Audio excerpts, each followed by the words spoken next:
Hi everybody, I hope you are doing well. Today we will talk about how to fix or how to solve the problem of not working on the application of Gmail. You will click on settings,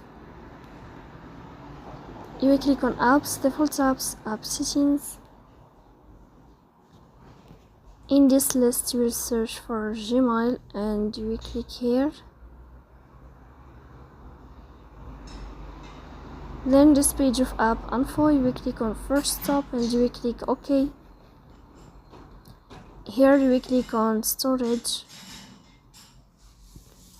Then we click on clear cache.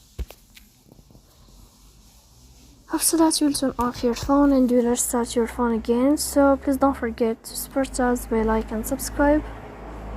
See you next time and thank you for your watching and your attention.